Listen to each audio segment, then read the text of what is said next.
palagi kang naka-stalk. Okay lang yung mag-stalk kayo once or a few times, but not every minute of your life.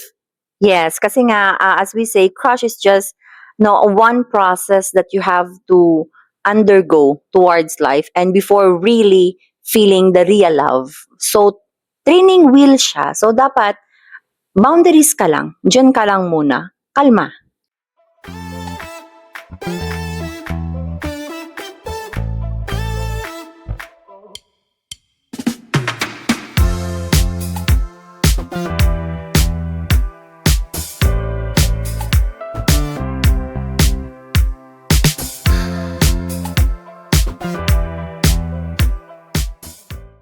Just two friends having real talk and in-depth conversation on random topics of life, relationships, finances, and advice. Hello, Hello, mga mga ka-jinglers! I'm Beldy. And I'm Windy.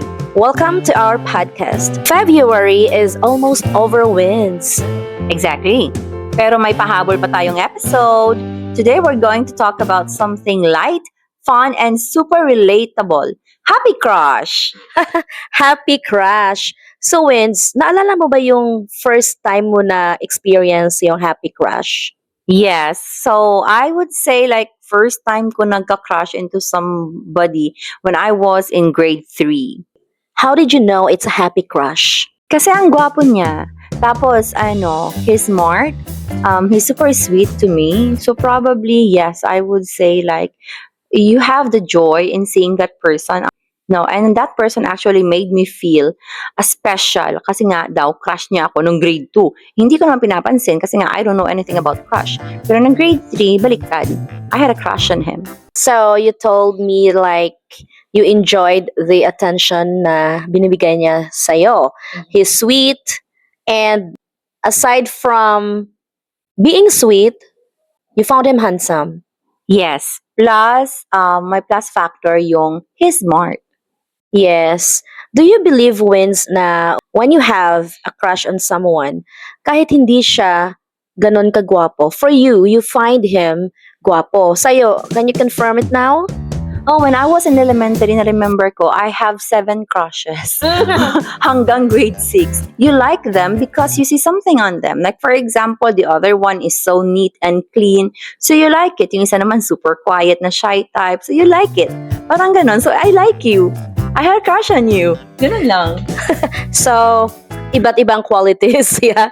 All right. So, a happy crush is that kilig feeling you get when you admire someone, like no pressure, no drama, just pure joy. And guess what, Windy? Nabasa mo sa email natin? Yes, I've read some letters actually from our emails. Some grade 7 students emailed us saying they found 2 boys handsome and wanted to know their names, 'di ba? Ang tapang nila, grabe. Aside from being matapang, they're honest to their feelings. Can you read the emails of these girls? Yes, isa sa mga letters na binigay sa atin is actually they were requesting for the same person, tatlo sila. So here's the first one. Good eve, ma'am. Can we please request for you to feature on your podcast? Ang pangalan. And then, ang gwapo niya. Parang mahaba ang buhok, moreno, nagta-trumpet. And my dimples, parang 5'5" ang height. Tapos, nasa front row sa left side ng banda nila. Di ba? Very specific exactly. Marunong silang magbigay ng mga specifics. Wow. Yes, ganun ka-detail. Grabe ang pagbantay. Another na naman na email from another person requesting for the same person is, Dear ma'am, can we request for you to feature si Boy? Yung isa po na kulot ang buhok na medyo maputi on your podcast kasi ang gwapo ng mga nagta-trumpet sa banda, ma'am. Please, hu. Thank you very much po. Ang gwapo talaga nila. Grabe. Merong pahuhuhu pa, no? And the last one. Hi, ma'am. Good eve. Can we request for you to feature ang boy, ang gwapo talaga na nagtutrumpet sa banda sa podcast niyo? Please. Thank you po. See, 3 different people or grade 7 students actually requested for this same person. So, very soon. Yes, and kanina during the program, nag-play yung nag-play yung band natin. Kaya ako, I took the video. And then while taking the video, I tried to find kung sino yung kulot yung buhok, yung maputi, may dimples, at saka yung medyo mahaba ang buhok. Grabe no, nakakabilib kayo girls. Nakakabilib kayo girls kasi very specific kayo magbigay ng description. Before tayo, we have a crush on someone, pero parang shy type, di ba? Ayaw nating malaman ng crush natin, na crush natin sila. But then these young people right now, wow, they're so brave. They are very expressive of their feelings. They are very honest. Mhm. Yan noon, naalala ko din sa mga classmates ko kapag meron silang crush, hindi nila gustong malaman ng crush nila dahil nahihiya sila. Mhm. Yes, totoo yun. So anyway, what exactly is a happy crush? Yes, win a bell? It's simple. It's when you admire someone because they make you smile, or maybe you think they're cute or kind, or most of the time when it starts with physical attraction talaga. Yeah, you notice their looks, the way they play basketball or any sports, or even how they smile. Tapos kilig na kilig ka, feeling mo naman, yung heart mo is already jumping around the court. Ganon. Pero hindi siya yung serious love, ha? Yes, when we say a happy crush, it's just a simple admiration. A light feeling that makes your day brighter. True, totoo yun. And that's normal. At your age, it's part of growing up. Everybody experienced that. Crushes show us that we notice good qualities in people and we're just being observant. It's also Practicing for expressing feelings. Kaya shout out sa mga girls natin dyan na nag-request ng episode na ito. Shout out girls. Sana masaya na kayo. And think of it, twins. Training wheels for love. Wow, meron tayong pa training wheels for love. yeah, so it's amazing naman kasi. So training wheels for love kasi I think it's the first time like you feel the attraction towards somebody, but at the same time you're not really expecting that that person is going to reciprocate your feelings. So yun. So well, when we say training wheels for love, I think like first you learn how to admire someone without needing anything in return. 'Di ba? Wala siyang reciprocal. You just appreciate their smile, their kindness, and their good qualities. Tama. And you learn how to be brave. Even just admitting you have a crush takes courage. Sometimes you share it with a friend, sometimes you keep it to yourself. But either way, you're practicing honesty. Tama, Wendy? Tama, just like our girls, right? They're just admitting it and then they're having the courage to do so. And the third one is you learn respect. A happy crush reminds you that admiration doesn't mean ownership. You can like someone while still giving them space, respecting their boundaries, and treating them kindly. For example, imagine you admire a classmate because he's really good at math. You don't interrupt him while he's studying or force him to talk to you dahil crush kita. Okay, can you talk to me? So that is invading someone's boundaries na. So instead, you just appreciate his talent, appreciate because he's smart, and get inspired to study harder also for yourself. That's respect. Yes, and I think it's really very important for us to note, especially yung mga young listeners natin right now, that when we say crushes, they're just inspiration. 'Di ba? Hindi sila yung oy head over heels I'm in love with you. No. Inspiration to be the better version of yourself. So better ha, dapat better ka. Let's not be too aggressive muna mga girls ha. Kasi kapag meron tayong crush and parang na-overwhelm kayo, skip mo yung tinatawag na happy crush lang siya, very light lang siya, you will just enjoy. But kapag too much na, hindi na maganda yung effect sa'yo. Palagi kang nakastalk. Okay lang yung mag-stalk kayo once or a few times, but not every minute of your life. Yes, kasi nga as we say, crush is just one process that you have to undergo towards life and before really feeling the real love. So, training wheel siya. So, dapat, boundaries ka lang. Diyan ka lang muna. Kalma. Yes, you have your own time. For now, happy crush muna. Huwag mo nang seryosohin, just enjoy. Later, you will get into a serious relationship, ibang level naman yan. So, anyway, let's be honest. Like, crushes are funny sometimes. Like, when you see your crush in the hallway, suddenly you forgot how to walk properly. Or minsan, parang gusto mo na lang tumakbo. Yes, nako-conscious ka. Akala mo naman nakatingin sa'yo. Feeling mo naman, dapat maganda ako kasi baka makita niya ako. Actually, hindi na siya nakatingin sa'yo. Feeling mo lang. Feeling mo lang talaga, parang ka lang. Ikaw pala yung nakatingin sa kanya.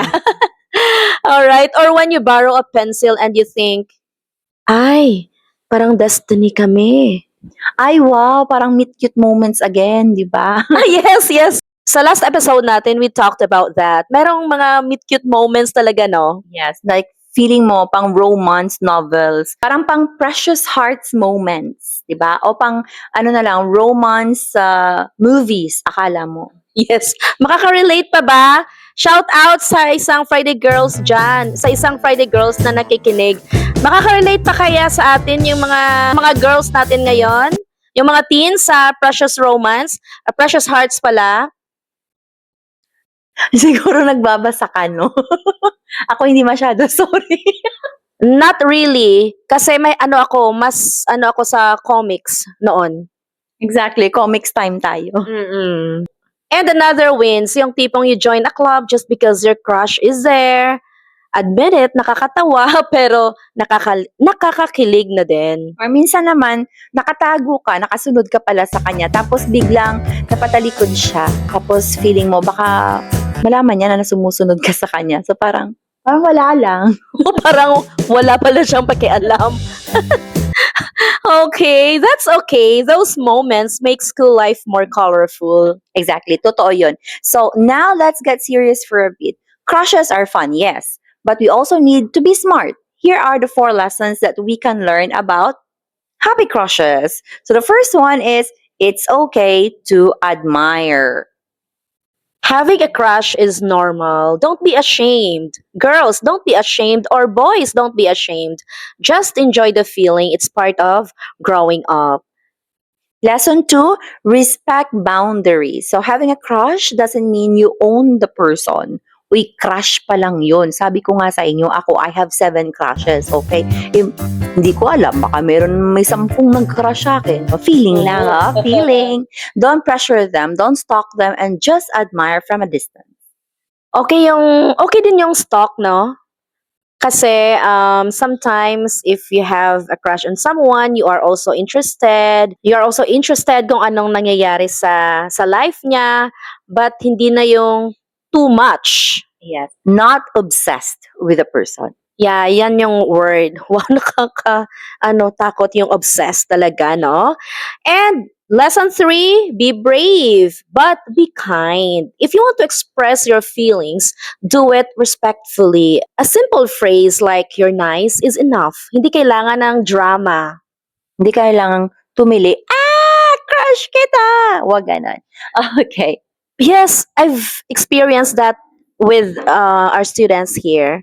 Meron akong encounter na ganyan. Meron akong nakitang ganyan. What do you think about that, Twins? Yung tumili siya dahil nakita niya yung crush niya, dahil she wants or he wants to be noticed. What do you think about that? I think like yun yung expression nila ng feelings nila. So probably it's okay. Okay, for example, ako yung may crush sa'yo. Example, you were a boy. And then I had a crush on you. So tumili ako, what would be your reaction on that? That would be like 2 possible feelings. The first one is, ano ba, parang, hello, wala ka bang keme sa self mo? Yes. Yes, and then another one is, I would feel privileged kasi there is somebody who likes me. Yes, so 2 possible feelings. Yes, and of course, we are on our lesson 4. Don't forget this, young people. Focus on yourself. Sabi ko nga kanina, it should be an inspiration. so that you can be a better version of yourself. So crushes are fun, yes, but don't forget your studies, your talents, and your friendships.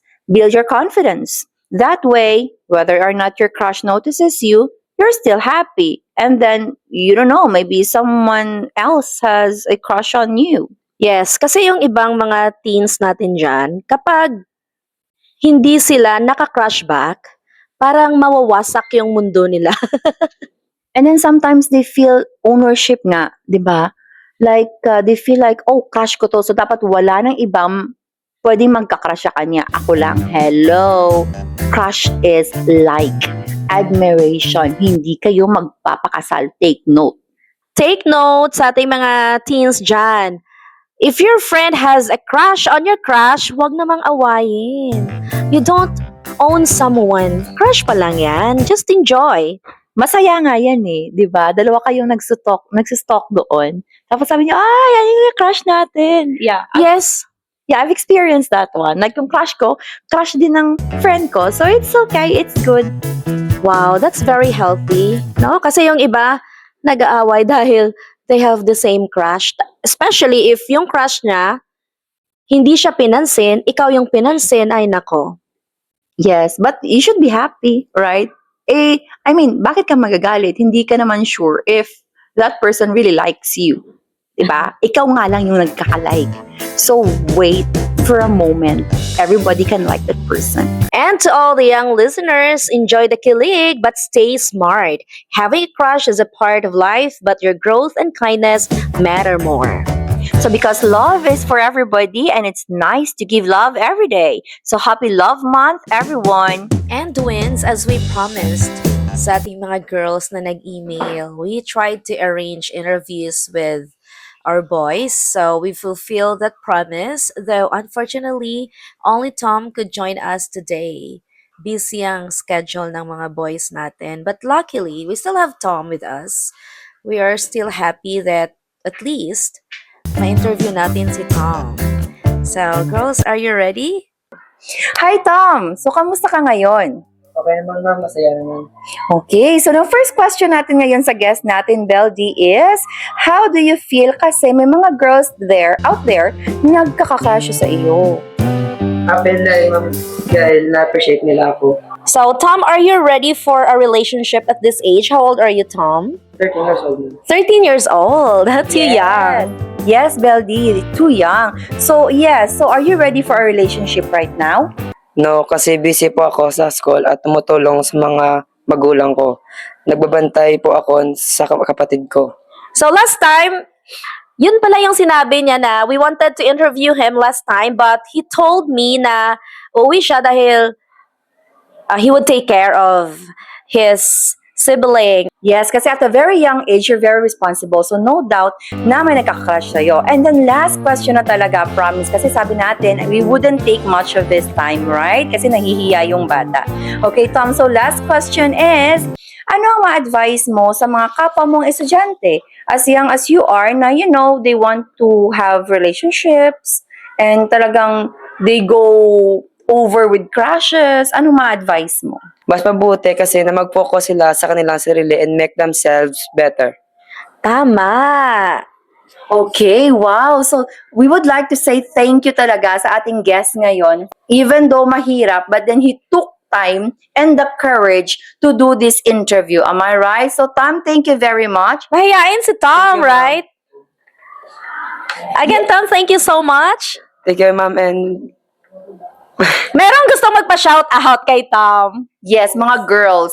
hello sa mga nakakrush sa akin. Oh, wow! Kilig na kilig. Kinikilig Wow, yung mga that's girls. so good. Actually, this is our February episode. Yes, ano lang to, pahirit pa actually Yes, before yes. ng tag-init. O, diba? In-insert lang natin ito kasi we Very couldn't catch busy. Tom. Is very Yes, busy. he's very busy with, he's actually very active in school at the same Mhm. time. Yes. Thank so, Tom, you. thank you so much again. Okay, shout out sa ating mga avid fans dyan. So, to Fabi, Jorox, Josie, Wendy, hindi ako yon, another Wendy, Aster, Amy Glor, and of course, to our request senders, na sina Caitlin, Angel, and Azira. Thank you so much for your support on this audio podcast. Sana masaya na kayo, girls! So, sa lahat ng mga jinglers natin dyan, we invite you to comment your shoutouts on our YouTube and Facebook, Beldy and Windy. Right. So, if you enjoyed this episode, don't forget to follow and subscribe. Mga listeners, you can catch us on Instagram, Facebook Reels, and of course on Spotify. Just search for our podcast and be part of the Jinglers community. Until next time! Thank you for listening. Have a nice day.